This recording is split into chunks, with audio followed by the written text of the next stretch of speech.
Faculty members के दरमियान तालमेल नहीं है, हमेशा लड़ाई होती रहती है। हमारे पास रिटेन शिकायतें आती रहती हैं और जब शिकायतें आती हैं तो फैकल्टी मेंबर्स ये भी बताते हैं कि ये सेंटर बराए नाम है, इस सेंटर में कुछ नहीं हो रहा है, इस सेंटर का गलत इस्तेमाल किया जा रहा है। तो आपको ये भी मालूम होगा कि मोदी की हुकूमत में करप्शन नाम की कोई जगह नहीं है, करप्शन की कोई जगह नहीं है। आपको पता होगा कि एक जमाना था जब हिंदुस्तान के दूसरे प्राइम मिनिस्टर मतलब राजीव गांधी के जमाने में ये कहा जाता था कि सेंटर से हम 1 रुपया रिलीज करते हैं तो एक आम आदमी तक पहुंचते पहुंचते वो 50 पैसा रह जाता है, 10 पैसा रह जाता है और बाकी 90 पैसे रास्ते में ही खत्म हो जाते हैं। लेकिन आज बहुत ही हम फख्र के साथ प्राउड फील करते हुए हम ये कहते हैं कि मौजूदा जो हुकूमत है, इस मौजूदा हुकूमत में अगर हम 100 रुपया रिलीज करते हैं तो 100 रुपया में से 100 रुपया जो स्टेक होल्डर्स हैं उनके खाते में जमा हो जाता है। मैं इस चीज को पूरी तरह से फॉलो करता हूं और मैं चाहता हूं कि हमारे जितने सेंटर्स हैं, कंप्यूटर सेंटर्स या हमारे जितने स्कीम्स हैं, वहां से कंप्यूटर का नामो निशान मिटा दिया जाए। आप अच्छी तरह से समझ गए होंगे कि पिछले 2 साल में जो डायरेक्टर आया है उसने क्या क्या किया है और आप सभी लोगों को ये बात मालूम है कि एनसीपीएल में अब किसी तरह के करप्शन की कोई गुंजाइश नहीं है। मैं आज ये दावे के साथ कह रहा हूँ कि अगर आपके पास हमारा आदमी या कोई भी शख्स जो एनसीपीएल का नाम लेकर आपके सेंटर में जाता है और आपसे वो किसी तरह की रिश्वत की बात करता हो, किसी तरह के पैसे की बात करता हो, चंदे की बात करता हो, तो आप अपने मोबाइल के अंदर, आप तमाम लोगों के पास स्मार्ट मोबाइल है, आप मोबाइल के अंदर उसको वीडियो बनाइए, उसकी रिकॉर्डिंग कीजिए और मेरे पास भेजिए। मैं ऐसे करप्ट लोगों का क्या हाल बनाता हूँ ये सारी दुनिया देखेगी और आप भी देखेंगे। लेकिन अफसोस की बात यह है कि बहुत सारे सेंटर इंचार्जेस वो खुद अपने फर्ज और सही रास्ते से भटक जाते हैं और डर से वो पैसा ऑफर करने लगते हैं, रिश्वत ऑफर करने लगते हैं और तरह तरह की खुशामद करते हैं, गिफ्ट देने लगते हैं। मैं ये कह रहा हूं कि आप क्यों किसी को गिफ्ट देते हैं, क्यों किसी की खुशामद करते हैं? आप बहुत सारे लोग मेहमान नवाजी की सारी हदें पार कर जाते हैं, ऐसा क्यों? आपके पास जो भी हमारा रिप्रेजेंटेटिव जाता है, जो भी हमारा ऑफिसर जाता है, उसको यहाँ से पैसे मिलते हैं आने जाने के लिए, उसको होटल में ठहरने के लिए पैसे मिलते हैं, उसको खाने के लिए पैसे मिलते हैं। आप अगर सही रास्ते पे हैं, आप अगर अपना सेंटर बहुत बढ़िया से ईमानदारी से चला रहे हैं तो आपको किसी से डरने की जरूरत नहीं है। कोई आदमी अगर आपको डराने की कोशिश करे, आप वीडियो रिकॉर्डिंग कीजिए और मेरे पास भेजिए वो वीडियो रिकॉर्डिंग, मैं देखिए उसका क्या हाल बनाता।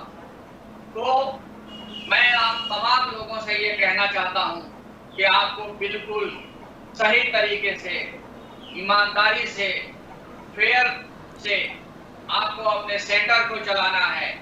आप एनजीओ के मालिक हैं। एनजीओ का मकसद क्या होता है? खिदमत खल्क करना। तो आप ये जरूर सोचिए रात में सोते वक्त कि आज एक दिन में आपने खिदमत खल्क किया या नहीं किया। आपके सेंटर से बच्चों की तालीम दी गई या नहीं दी गई। और यही बात फैकल्टी मेंबर्स पे भी लागू होता है। फैकल्टी मेंबर्स भी ये डेली रात में सोने से पहले खुद अपना तजजिया करें, अपना अपने बारे में सोचें कि उन्होंने कितने बच्चों को पढ़ाया, उनसे कितने बच्चों को फायदा हुआ, तो इन तमाम चीजों को आपको मद्देनजर रखना है और आपको इन तमाम चीजों को मद्देनजर आप रखेंगे।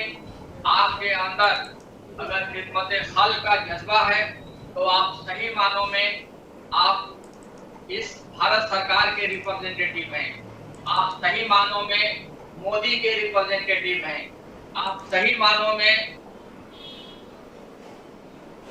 हमारे जो एजुकेशन मिनिस्टर हैं आप उनके आदमी हैं, आप सही मानों में हमारे आदमी हैं, आप भारत सरकार को रिप्रेजेंट कर रहे हैं।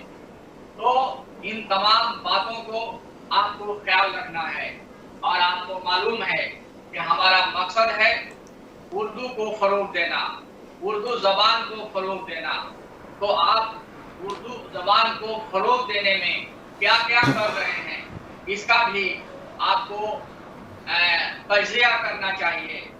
क्या आप सेंटर चला रहे हैं अपने इलाके में, तो क्या उस सेंटर में बच्चों को कंप्यूटर की तालीम देने के साथ साथ उर्दू की भी तालीम दे रहे हैं या नहीं दे रहे हैं?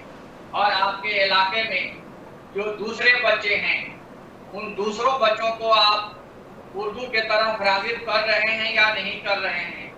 आप कोई ऐसी सरगर्मी का इनेकाद करते हैं या नहीं करते हैं कि जिससे लोग, बच्चे, नौजवान उर्दू की तरफ राग़िब हों? क्या आप अपने मोहल्ले के अंदर, आप उन इलाकों में जहां उर्दू बोलने वाले लोग होते हैं, क्या आप वहां जाते हैं? क्या आप उनसे बताते हैं, उन लोगों को कहते हैं कि इस कोर्स की अहमियत क्या है? आप सभी लोगों को ये बात मालूम हो गई होगी कि NCPWL से जो सर्टिफिकेट बच्चों को दी जाएगी अब उसकी अहमियत पहले से कहीं ज्यादा हो गई है। आपको मालूम होना चाहिए कि NCPWL से जो सर्टिफिकेट जारी किया जाएगा उसको मिनिस्ट्री ऑफ स्किल डेवलपमेंट की तरफ से उसको मंजूरी दी गई है। अब आपके बच्चे जब यहाँ से पढ़कर निकलेंगे तो उसकी डिग्री की वैल्यू होगी। शायद आज लोगों का कहना था कि यहाँ से पास आउट होने के बाद सरकारी नौकरी के लिए जब बच्चे अप्लाई करते हैं तो उनके डिग्री की वैल्यू नहीं होती है, लेकिन अब ऐसी बात नहीं है। अब आपके यहाँ से जो बच्चे पास आउट होंगे और उनको जो डिग्री दी जाएगी उस डिग्री की बदौलत तो सरकारी नौकरी भी ले सकते हैं। क्या स्टूडेंट अवेयर होगा, बेदार होगा और वो ठीक ढंग से सोसाइटी में अपने आप को रिप्रेजेंट कर पाएगा, अपने हक के साथ में, अपने इज्जत के साथ में दो रोटी कमा कर खा सकेगा और उर्दू को फरोग भी कर सकेगा। इसलिए आपकी रिस्पॉन्सिबिलिटी सिर्फ डिजिटली उनको कंप्यूटर सिखाना नहीं है, बल्कि दूसरी रिस्पॉन्सिबिलिटी है कि उर्दू को कैसे आप फरोग करें, उर्दू के तरक्की के लिए, उर्दू के खुशहाली के लिए, उर्दू को कैसे आप ज्यादा से ज्यादा प्रमोट करके अपने सेंटर के माध्यम से उसको आप बढ़ा सकते हैं। दूसरा कि जो रोल ऑफ स्टूडेंट है उसको भी आपको बताने की जरूरत है। एक तो सेंटर का रोल है कि आप डायरेक्टर साहब ने बहुत बढ़िया तौर पर अपनी बातों को रखा कि करप्शन फ्री NCPWL चाहता है कि आपको जो भी फैसिलिटीज या जो आपको ये दी गई है उसको आप यूज करें और उर्दू को बढ़ाए। कंप्यूटर जो काबा MDTP सेंटर है उसको आप एडुकेट करें, तालीम दें, करप्शन फ्री हो। हम लोग चाहते हैं कि ऑनेस्टी के साथ आप काम करें, मेहनत के साथ काम करें और सेंटर को भी बढ़ाएं, क्योंकि आपकी रिस्पॉन्सिबिलिटी सिर्फ बच्चों को तालीम देना नहीं बल्कि उर्दू को बढ़ाना है। बच्चों को तालीम देंगे तो आप सोसाइटी के लिए भी कंट्रीब्यूट करेंगे और सोसाइटी के लिए कंट्रीब्यूट करते हैं तो कहीं ना कहीं आप एक डिजिटल, जो हमारा प्रधानमंत्री का भी जो एक है कि डिजिटल इंडिया को प्रमोट कर रहे हैं, तो उनको भी आप बढ़ाने का काम करेंगे और सरकार के साथ आप जुड़कर सरकार की इस मुहिम को भी आप आगे ले जाने का काम कर।